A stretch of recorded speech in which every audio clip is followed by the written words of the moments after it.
at a time when digital currencies are clearly making headlines. With me here in Davos, the founding director of one such digital currency, VEN, that's clearly going to be big in the next few years. Stan, it's such a pleasure to talk to you. Tell me a little more about VEN. What exactly is a digital currency, really?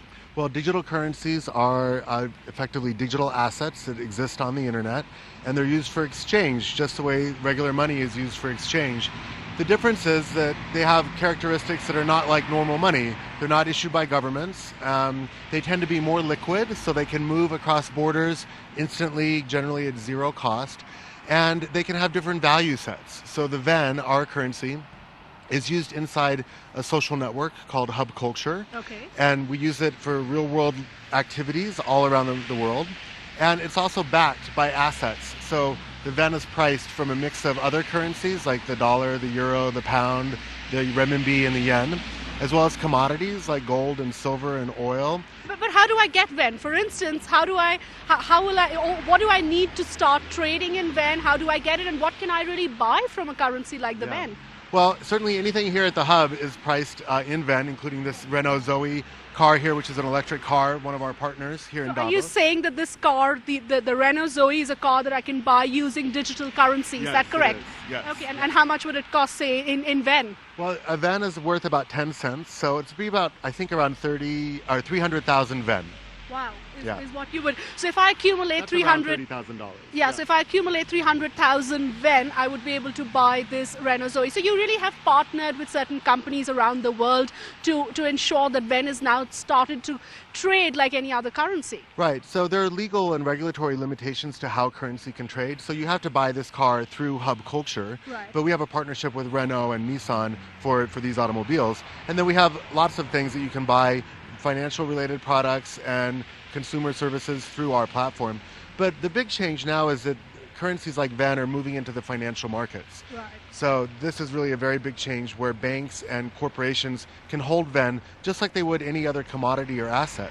And but Stan, how does it work? Because you yourself mentioned there are regulatory issues. Yeah. Governments right now do not have any firm policy on how digital currencies are going to work. So are you really working with governments to ensure there's proper policy formulation to ensure that these digital currencies can stay? We know, for instance, Bitcoin, your competitor in many ways, is making big headlines with the kind of value that Bitcoin had got.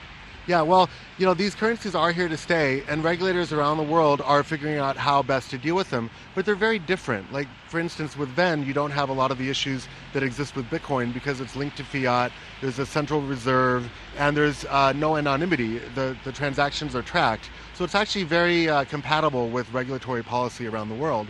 And in the financial markets, you're dealing with regulated entities. So if you can do a deal, for instance, on an exchange, and we're working with several exchanges now, the VEN moving into those exchanges is almost like a commodity or an asset that can be traded just the way that you would trade wheat. You don't need to regulate wheat, but you obviously regulate the trading of the wheat. Right. And those regulated entities that are beginning to trade VEN fall under those guidelines and those jurisdictions. Okay, how large is the India market for you? Do you see India as being a large market for a digital currency like VEN? Well, I think that India in particular, along with Africa, are both the places where VEN will find its true home, because VEN is very much a microfinance currency. It can be traded with a smartphone, really just in 2 or 3 clicks, and it goes to the next person. So 45% of people, even in places like Somaliland, now have access to the internet through a phone, but you know what? They don't have access to banking and finance services. So there are 2.5 billion people that are currently unbanked, and we want to reach those people with VEN and give them a currency that they can move on their phone very easily. And the really great thing about VEN is that part of that underlying basket that I talked about that backs it, the gold and the dollars and the euros, also included in there is carbon. So 7% of the value of VEN is linked to environmental assets. So as the whole economy of VEN grows, as the world of VEN grows, we're putting money directly back into local environmental assets that can help protect and enhance communities. So we've already done 25,000 acres of Amazon rainforest put under protection using VEN. And as it grows into the financial markets, we expect that very large amounts of money will be recirculated back into protection for the environment. And that's the real mission for VEN.